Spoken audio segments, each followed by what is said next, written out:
ইন্নামাল মুমিনুনা আল্লাযীনা ইযা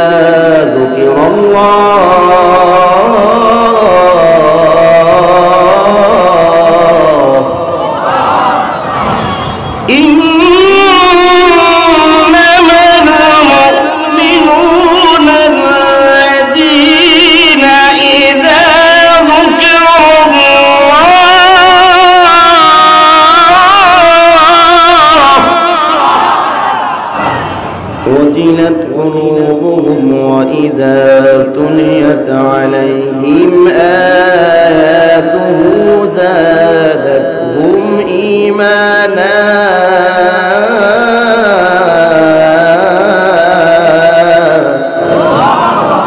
وعلى ربهم يتوكلون আল্লাহ বলে আমার নামের আওয়াজ যখন ইমানদারদের কর্ণকুহরে পৌঁছে যায় তাদের অন্তরের মধ্যে কম্পন শুরু হয়, জ্বালা শুরু হয়ে যায়। ঠিক কিনা জোরে কর। বিশ্বাস যদি না হয় তাহলে দেখো বহু লোক আছে আল্লাহর দিকের আওয়াজ শুনলে দৌড়ায় দৌড়ায়। উজানির ময়দানে গিয়ে দেখো, চরমনের ময়দানে গিয়ে দেখতে পাও আল্লাহর নামের আওয়াজ শুনলে স্থির থাকতে পারে না, পাগল হয়ে যায়। ঠিক কিনা? জোরে বলুন ঠিক কিনা? এদি আল্লাহ বলা ওয়াইদা দুনিয়াত আলাইহিম আয়াতুহু যাদাতহুম ঈমানা। ঈমানদারদের কানে যখন কোরআনের তেলাওয়াত পৌঁছে যায় তাদের ঈমানগুলোর ঈমানি পাওয়ার বাড়তে থাকে। জোরে বলুন সুবহানাল্লাহ। তাহলে কোরআন তেলাওয়াত শুনলে কি বলবেন? জোরে বলুন কি বলবেন? আস্তে না জোরে? ঠিক আছে তো ইনশাআল্লাহ। আল্লাহ রাব্বুল আলামিন যদি কোরআনকে প্রশ্ন করো, কোরআন তোমার বাড়ি কোথায়, কোন থেকে আসছো, তুমি কোন মাসে আসছো, কোরআন একবারকে বলবে আমার রমজান মাসে আসছি। জোরে কোন ঠিক কিনা? কোরআন যেমন দামি, মাস রমজান মাসও দামি। ঠিক কিনা? এমন একটা মাস হাজারো মাস থেকে দামি হলো মাঘে রমজানের মাস। ঠিক কিনা? জোরে বল। এরে আল্লাহর গোলাম, কোরআন দামি, কোরআন দামি, তার মাসও দামি। ঠিক কিনা? জোরে কর। এখন যদি প্রশ্ন করো কোরআন বুঝলাম মাঘে রমজান মাসে আসছো, কোন রাত কোন দিনে আসছো না রাত্রে আসছো, কথা পাই। যদি জিজ্ঞাসা করে কোরআন কখন আসলাম, বুঝলাম মাঘে রমজান মাসে আসলাম, বলো তুমি রাতে আসছো না দিনে আসছো? কোরআন জবাব দিয়া বলবে ইন্না আনজালনাহু ফি লাইলাতিল কদর। আল্লাহু আকবার। ইন্না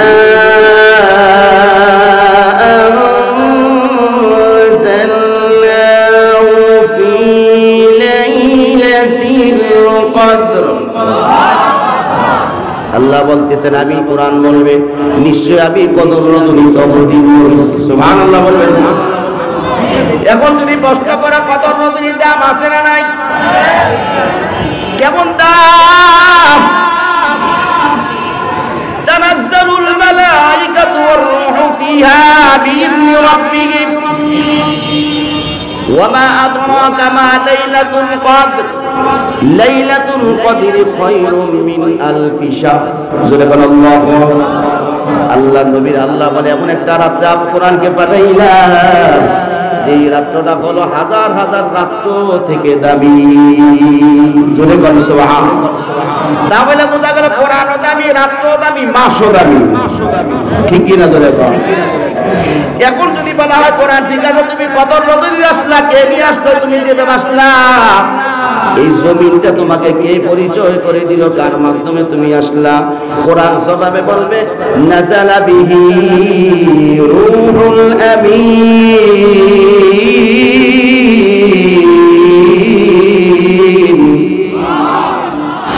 নাযালা বিহি রূহুল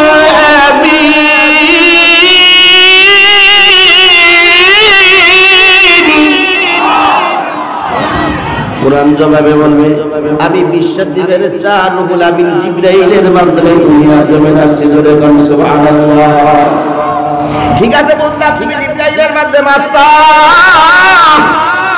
এর কোরআন তুমি বলো গোটা দুনিয়ার মধ্যে কিভাবে তুমি চলাফেরা করো, কার মাধ্যমে বিচরণ করো? করি আমাদের চলার জন্য বাহন আছে না নাই? আর জোরে কোন আছে না নাই? কোরআনকে যদি বলা হয় কার মাধ্যমে তুমি চলাফেরা করো এই জমিনের মধ্যে, তোমার বাহন কোথায়? কোরআনকে প্রশ্ন যতবার করবা কোরআন কিন্তু জবাব দেওয়ার জন্য তৈরি আছে না নাই? এই কোরআনকে শিখার দরকার আছে, জোরে কোন আরো জোরে। এই জন্য তো বলছেন সবাই পাচ্ছে, ঠিক না? অনেকে চিন্তা করে কোরআন শিখে লাভ কি?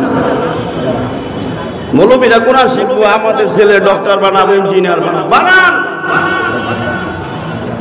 আপনার মতো হতভাগা বাবা দুনিয়াতে একটাও নাই। কেন? আপনি মারা যাওয়ার পরে আপনার ছেলের আগে ইঞ্জিনিয়ার বানাইছেন, ডাক্তার বানাইছেন, মারা যাওয়ার পরে আপনার কবরের পাশে দাঁড়াইয়া এই মহিমান্বিত কোরআন তেলাওয়াত করে দোয়া করবে, এমন ছেলে যদি দুই একটা না রাখতে পারেন আপনার বাবা নামে কলম, ঠিক কিনা? তো দেখো কোরআন যেমন দুনিয়াতেও দামি, পরকালও দাম আছে না? জোরে কোন আছে না? قال النبي صلى الله عليه وسلم إذا وضع الميت في قبري جاء القرآن عند رأسي। আল্লাহর পয়গম্বর বলেন যারা কোরআন অনুযায়ী আমল করলো, কোরআনকে ভালোবাসলো, কোরআন অনুযায়ী যারা জীবন পরিচালনা করলো, মৃত্যুর পরে কোরআন মাথা বরাবর আইসা কবরে তাকে নাজাতের জন্য শাফাআত করবে। সুবহানাল্লাহ। এরে আল্লাহর গোলাম, কোরআনকে যদি প্রশ্ন করা হয় দুনিয়ার জমিনে বিচরণ করো কির মাধ্যমে, কিভাবে তোমার বাহন কোথায়, কিভাবে তুমি চলাফেরা করো, আমরা যখন চলাফেরা করি তাহলে আমাদের বাহন আছে না নাই? ঢাকা যাওয়ার জন্য প্রাইভেট কার আছে, বাস আছে, বিভিন্ন বাহন আছে, যেটাই যাইবেন আপনার বাহনের ব্যবস্থা আছে না নাই? আর কিছু থাকুক আর না থাকুক আপনার চলার জন্য দুইটা পা তো আছে, ঠিক কিনা? জোরে কোরআনের পা আছে, কতক্ষণ পা আছে? কোরআনকে যদি প্রশ্ন করা, কোরআন বলো তোমার পা তুমি কিভাবে বিচরণ করো, তোমার বাহন কয়? জবাব দিব না? যেরকম দিবে আলা কলবিকা লিতাকুন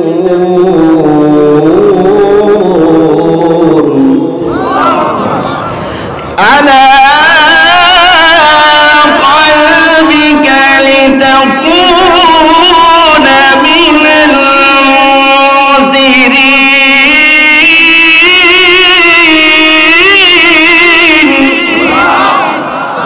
على قلبك لتكون من المنذرين।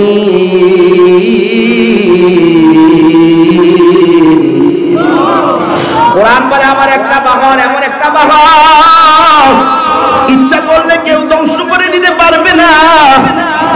এমন একটা বাহনের মাধ্যমে আমি চলি যার কোনো তেল লাগে না, কোনো কারেন্ট লাগে না, কোনো গ্যাস লাগে না, কোনো বিল লাগবে না, চাইলে কেউ ধ্বংস করে দিতে পারবে না।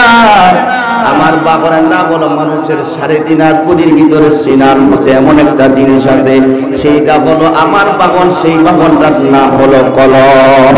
জোরে বলো আল্লাহু আকবার, আরো জোরে বলো আল্লাহু আকবার। পৃথিবীর সব কিতাব যদি পড়ে ফেলায়, কোরআনকে যদি কাগজের কোরআন যদি পড়ে ফেলো, লক্ষ লক্ষ অন্তরের মধ্যে যে কোরআন রেকর্ড করা হয়েছে, এই কোরআনকে বন্ধ করার মতো ক্ষমতা দুনিয়ার কারণে ঠিক কিনা? যেরকম পারবে শত চেষ্টা করছে যে মাদ্রাসা বন্ধ করে দেওয়ার জন্য, চাইতেছে কোরআন বন্ধ করে দিবে, কোরআন ধ্বংস করে দিবে। আল্লাহ রাব্বুল আলামিন কোরআনকে এমন এক জায়গার মধ্যে লিপিবদ্ধ করে দিয়েছেন, রেকর্ড করে দিয়েছেন। কাগজের কোরআনকে তুমি মুছে ফেলতে পারো, জ্বালায় বানাইতে পারো, কিন্তু অন্তরের ভিতরে যে কোরআন রেকর্ড করা আছে তা কখনো বন্ধ করা সম্ভব না, ঠিক কি না? এরে আল্লাহর গোলাম, কোরআনকে যদি কষ্ট করা, ঠিক আছে বুঝলাম তোমার বাহন এত দাম, তোমার বাহনের নাম হলো কলম। এখন এই কলমের ভিতরে যে কোরআন থাকবে তার দাম আসেনি? জোরে কোন আসেনি? আজ থেকে বেশি দূরে না, আফগানিস্তানের ঘটনা সবাই জানো। যাদের কোনো অস্ত্র নাই, যাদের কোনো গোলবাড়ির কোনো অস্ত্র ছিল না, একমাত্র তাদের অস্ত্র ছিল তাসবিহ, রাতের তাহাজ্জুদের নামাজ, চোখের 2 ফোঁটা পানি ছাড়া তাদের আর কোনো অস্ত্র ছিল না, ঠিক কিনা জোরে কর। তারপর আল্লাহ দুশমনরা তাদেরকে তালিবান বলে গালি দিছে, ঠিক কিনা? তাদেরকে যুদ্ধ অপরাধ যোদ্ধা বলে গালি দেয়, তাদেরকে সন্ত্রাস বলে গালি দেয়, জঙ্গি বলে গালি দেয়। কিন্তু গোটা বিশ্বের মধ্যে যারা মানুষ জুলুম নির্যাতন করে, মানুষ অনার্থক খুন খারাপি করতেছে, গোটা বিশ্ব থেকে মুসলমানদেরকে যারা উৎখাত করে দিতে চায়, তারা কি জালিম নাকি আর কিছু? জোরে বলেন কি? মুসলমান কোনদিন জঙ্গি হতে পারে না, মুসলমান কোন সন্ত্রাস হতে পারে না। যারা এই ভূখণ্ডের মধ্যে আল্লাহ জমিনের মধ্যে পাড়া দিয়া ইসলামকে বিদায় করে দিতে যায়, তারা হলো সন্ত্রাস। জোরে বলুন ঠিক কিনা? মুসলমান কোনদিন সন্ত্রাস হতে পারে না, মুসলমান কোনদিন এই জমিনের মধ্যে সৃষ্টি করতে পারে না। তারা এই দেশের এই জমিনের মধ্যে ফেতনা ফাসাদ তৈরি করে শান্তিতে মানুষকে ঘুমাতে দেয় না, মানুষের নিজের অধিকার লুটে পড়ে সিনিমিনি খেলে, অসম্পদ দিয়ে লুটে পড়ে খেলে, তারা হলো সন্ত্রাস, ঠিক কিনা ধরে কান? হুজুরকে দেখলে কেউ জঙ্গি আইছে। মাদ্রাসায় পড়ুয়া ছাত্র জীবনে কোনোদিন রিভলভার ধরে দেখে নাই, গুলির পিস্তলের বুলেট ধরে দেখে নাই, এটা কেমন? জীবনে কোনোদিন অস্ত্র হাতে নিয়ে উঠতা কোনোদিন দেখেই নাই। আর সেই কোরআন পড়নেওয়ালা ছাত্রদেরকে সন্ত্রাস বলে, জঙ্গি বলে গালি দেয়। আছে না নাই? জঙ্গি আইতেছে। আরে বেটা হাম্মকের দল, জঙ্গি অর্থ জানোস নি? জং শব্দের অর্থ যুদ্ধ, জঙ্গি অর্থ যোদ্ধা। এটা ফার্সি শব্দ। কি শব্দ? জোরে কোন কি শব্দ? আপনারাই বলেন, যারা দেশের জন্য যুদ্ধ করে তাদেরকে আমাদের দেশে যোদ্ধা বলি, ঠিক কিনা জোরে কোন? বাংলা ভাষার যোদ্ধা, ফার্সিতে জঙ্গি বলা হয়। এই পবিত্র শব্দটা ব্যবহার করতে সন্ত্রাসের উপরে, ঠিক কিনা জোরে কোন? যদি জঙ্গি শব্দের অর্থ যদি সন্ত্রাস হয়, এর অর্থ হবে বাংলাদেশে যত ডিফেন্সের যত লোক আছে সব জঙ্গি, ঠিক কিনা জোরে কোন? আসলে তাদের উদ্দেশ্য ভালো, জোরে কোন ভালো। তারা জঙ্গি দিয়ে বুঝাইতেছে হুজুরদেরকে। আমি আপনাদেরকে বলতে চাই, আপনাদের এলাকায় যত মাদ্রাসার ছাত্র আছে, শাহী মসজিদের মাদ্রাসার ছাত্ররা এই রাস্তায় কয়দিন পিস্তল ঠেকায় আপনাদের বুকের থেকে টাকা ছিনাই নিছে। যেরকম বাড়ছে, জীবনে দেখছেন কখনো? শুনছেন কখনো? কখনো এই মাদ্রাসার ছাত্র শিক্ষক গন্ডগোল করে রাস্তা বন্ধ করে দিয়েছে এবং অনির্দিষ্টকালের জন্য এই প্রতিষ্ঠান বন্ধ হয়ে গেছে, এরকম কোন ইতিহাস, কোন নজির আপনারা পেয়েছেন? জুড়ে বলুন পেয়েছেন? জবানটা খুলে বলুন, মুনাফিকের মতো চুপ থাকবেন না। খবর কি পেয়েছেন কখন? আমাদের অজানা নয়, বাংলাদেশের বহু প্রতিষ্ঠান রয়েছে, সরকারি প্রতিষ্ঠান, যেখানে ছাত্র শিক্ষক গোলাগুলি করে অনির্দিষ্টকালের জন্য প্রতিষ্ঠান বন্ধ হওয়ার নজির রয়েছে। আদর্শ নাগরিক যদি হয়ে থাকে তাহলে কওমি মাদ্রাসা থেকে বের হয়ে হয়েছে, ঠিক কিনা ধরে গান? আদর্শ নাগরিক বানার জন্য আলাদা প্রশিক্ষণ কেন্দ্র লাগবে না। আমাদের কওমি মাদ্রাসার মধ্যে ছেড়ে দাও, 1 মাসের জন্য তোমার ছেলে আদর্শ নাগরিক হবে। কোনো বস্তু নিবে না হাতে, কখনো বাবা নিবে না, ডাবা নিবে, গামলার পুত্র হাতে নিবে না, ঠিক কিনা ধরে গান? এই দেশের মধ্যে আদর্শ নাগরিক যদি থেকে থাকে তাহলে কওমি উলামায়ে কেরাম তালিবুল ইলম ছাড়া দ্বিতীয় আর কাউকে পাবেন না। আল্লাহ বুঝার তৌফিক দান করেন। আরো জোরে বলেন আমিন। কষ্ট হইতেছে আপনাদের? ভাইরা আমার, এই কোরআন যার অন্তরে থাকবে, কোরআন যেমন দামি, যে শিখবে তাকেও দামি বানায় ফেলে, ঠিক কিনা জোরে কও? কোরআন যখন আপনি বলেন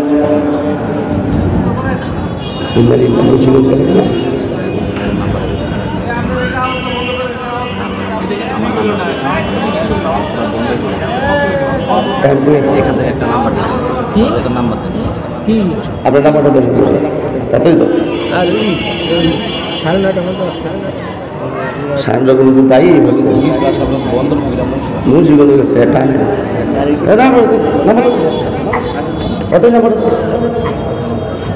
আলহামদুলিল্লাহ। আজকের মাহফিলের প্রধান আকর্ষণ মুফতি হাবিবুল মেজবাহ আমার কথা মাহফিল মোটামুটি পেরেশান হয়ে গেছে, চিনে নেয় রাস্তা ভুইলা, চিনে গিয়ে মুখ চিনে গিয়েছে, আবার এসে এগুলা বন্ধ করে দিই, এগুলা বন্ধ একটু জিকির করে আল্লাহ আল্লাহ। তোমার মনে টাকা নাই?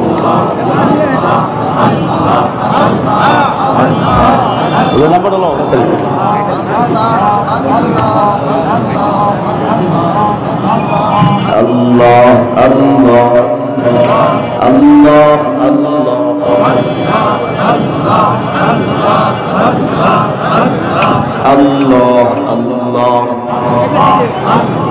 আল্লাহ আল্লাহ আল্লাহ আল্লাহ আল্লাহ। আল্লাহ রাব্বুল আলামিন কোরআনকে যদি প্রশ্ন করা হয়, যদি বলা হয় বুঝতাম তোমার কোরআন তোমার অন্তরে থাকার কারণে তোমার দাম কোরআন পড়নেওয়ালার দাম আছে না নাই? আরো জোরে কোন আছে না নাই? এই আল্লাহ বলা কোরআন যারা শিখে তাদের মর্যাদা অনেক বেশি, ঠিক কিনা জোরে কম? আফগানিস্তান মধ্যে যখন যুদ্ধ শুরু হয়, রাশিয়ার সেনাবাহিনীরা রাস্তার মধ্যে 2000 সেনাবাহিনীতে ক্যাম্প করে রাখছে। চতুর্দিকে বোমার আঘাতে মাদ্রাসা, মসজিদ, বিল্ডিং সব ধ্বংস। গ্রামের মাদ্রাসার ভিতর থেকে সন্ধ্যাবেলা এক মাদ্রাসার ছাত্র হাফেজুল কোরআন বের হয়ে যায় বাড়ির উদ্দেশ্যে। রাস্তা দিয়া চলতেছেন, রাস্তা ভুলে অন্ধকারের ভিতরে চলে গেলেন সেনাবাহিনীর ক্যাম্পে। রাশিয়ার সেনাবাহিনীর ক্যাম্পে ঢোকার কারণে তালেবানদের চর মনে করে তাকে পাকড়াও করলো, অনেক মারধর করলো, আঘাতের উপর আঘাত। ছেলে আর কিছুই বলে না, শুধু কোরআন পড়তেছে। জোরে কোন সুবহানাল্লাহ। কারণ মাদ্রাসার ছাত্র অন্তরের ভিতরে কোরআন ছাড়া আর কিছু আছে না নাই? কোরআনই আছে, ঠিক কিনা? ধরে এমন করতেছে লোকটা ছেলেটাকে যতই মানে, ছেলে কোরআন তালা শুরু করে দিল। জেনারেল মানে জেনারেল আঘাত করে, ক্যাপ্টেন তাকে মারতেছে। জেনারেল তার বুকের মধ্যে অস্ত্র ঠেকায় ডাক দিয়া বলো, মাদ্রাসার ছাত্র তুমি তো আইএসের চর হয়ে গেল, না বলে কেন আমাদের ক্যাম্পের মধ্যে ঢুকলা? ছেলে বলতে লাগলো, আমি নিরীহ মানুষ, আমি মাদ্রাসার ছাত্র, কোরআন ছাড়া, বাড়ি ছাড়া, মাদ্রাসা ছাড়া কিছু বুঝি না।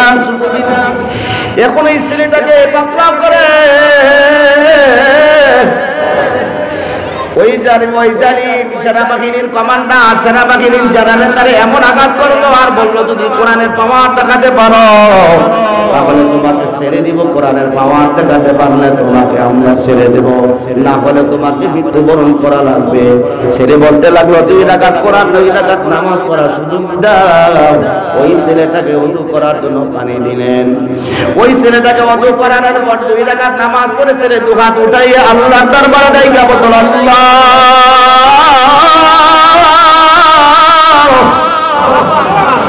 আমার কোনো ক্ষমতা নাই, আমার কোনো ক্ষমতা নাই, একমাত্র তোমার ক্ষমতা, দুনিয়াতে কারো কোনো ক্ষমতা নাই। আল্লাহ জালিমরা আমাদেরকে ধ্বংস করে দিয়েছে, তোমার কোরআনের পাওয়ার দেখতে চাই। আল্লাহ চাইলে তুমি কোরআনের পাওয়ার দেখাইয়া মর্যাদা বাড়াইতে পারো, না হলে শাহাদাতের মর্যাদা দিয়া তোমার কাছে আমাকে টেনে নিতে পারো। এই ছেলেরা আমার শেষ করে দোয়া শেষ করে কয়েকটা মুষ্টি হাতের মধ্যে পাথরের টুকরা হাতের মধ্যে নিয়ে পড়তে লাগলো, ওয়ালা রামাইতা ইদ রামাইতা ওয়ালাকিন্নাল্লাহ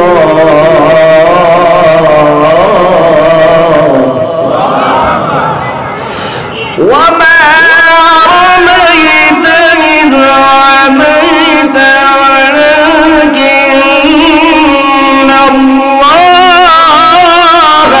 رمى